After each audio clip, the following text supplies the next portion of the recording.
Un hombre de fe. El ministerio del reverendo Ciro Antonio González Rodríguez. 4 de marzo de 1934, 19 de abril de 1989.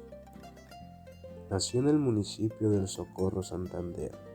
Se tienen pocos datos sobre su niñez y juventud, pero se reconoce como un joven que desde muy temprano ejerció labores de ganadería en la Dorada Caldas.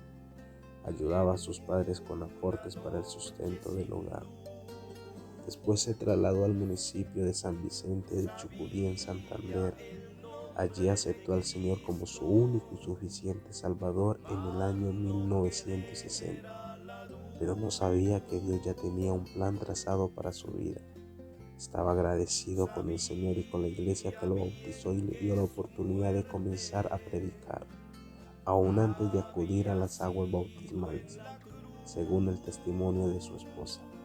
Pues a los 2 meses de su conversión, el pastor local le pidió realizar un culto, porque por necesidad de obreros tuvo que darle esa responsabilidad a Ciro Antonio. Este varón fue reconocido por su gran compromiso y dedicación a la obra del Señor.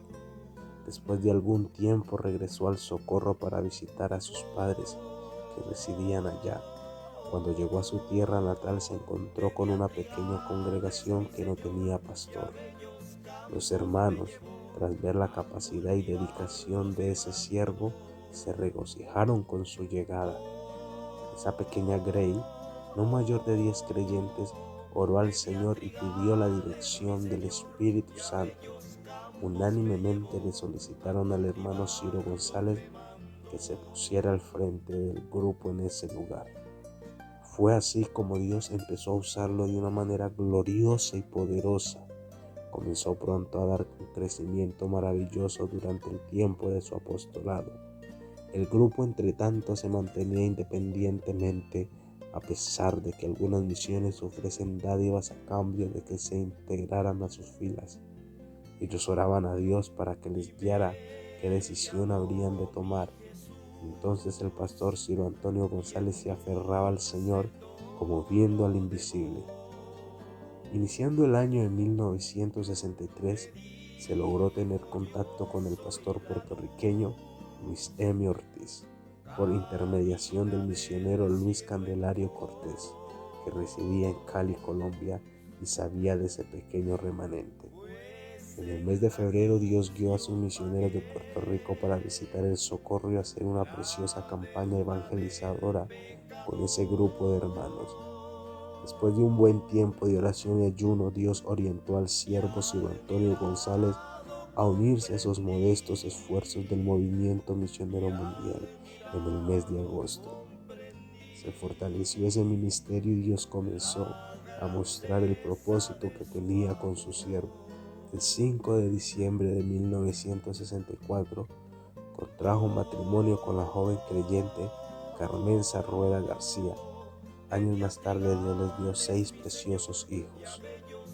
La familia pasó momentos difíciles en esos primeros comienzos de la obra. Después fueron a Simacota y Chima, Santander, para abrir obra en esos lugares difíciles. Corrió una época de violencia y persecución religiosa. Se comenta que para asistir a las actividades él debía caminar por horas, tanto así que el único par de zapatos que tenía se lo quitaba para no gastarlo. En su lugar se calzaba de alpargatas y comenzaba su travesía por los caminos polvorientos y pedregosos de la región. Las distancias eran muchas veces desde el Socorro a Simacota o a Chima. Las ayudas que enviaba la iglesia desde Puerto Rico eran aprovechadas de la mejor manera, puesto que eran bastante los gastos que la obra requería. Eso lo llevó a ser dependiente del Señor y sus promesas. Asimismo lo llevó el Señor Jesucristo a diferentes lugares para abrir obras en el ámbito nacional colombiano. Caminaba por los campos, veredas, pueblos y ciudades, levantaba grupos y capacitaba nuevos pastores. También los llevó a predicar a otras naciones como Puerto Rico, Argentina, Bolivia, Estados Unidos, entre otros. En el año 1970 llegó a Bucaramanga para continuar el trabajo que ya se había comenzado allá. Era la primera iglesia establecida en esa ciudad, muy conocida como la 17, la cual pastoreó hasta el momento de su partida. Fue esa la iglesia, la Antioquía de la obra del movimiento misionero mundial en Colombia. De allí salió un buen grupo de pastores para todo el país y para la obra misionera en otras naciones. Entre ellos figuran los hermanos Ciro Alfonso Soto, Raimundo Delgado, Cecilia Puerto, Alcides Garzón y varias decenas de obreros en el territorio nacional. Llegó a ser supervisor nacional en Colombia por algunos años. Le sirvió a Dios con gran pasión y entrega hasta que Él lo llamó a su presencia. Este paladín del Evangelio fue de gran valor en la obra, donde se fortalecía con el versículo predilecto: todo lo puedo en Cristo que me fortalece. Filipenses 4:13. También sus himnos y coros predilectos eran: seguiré donde tú me guíes, la mañana gloriosa, y el coro: yo estoy listo si Él me llama. Según se comenta, el último mensaje predicado en su iglesia fue titulado: aunque Él me matare, en Él esperaré, basándose en el libro de Job 13:15. Haciendo la obra de Dios, murió en un accidente aéreo cuando salía de Cúcuta hacia la ciudad de Arauca el 19 de abril de 1989. El avión cayó en territorio venezolano.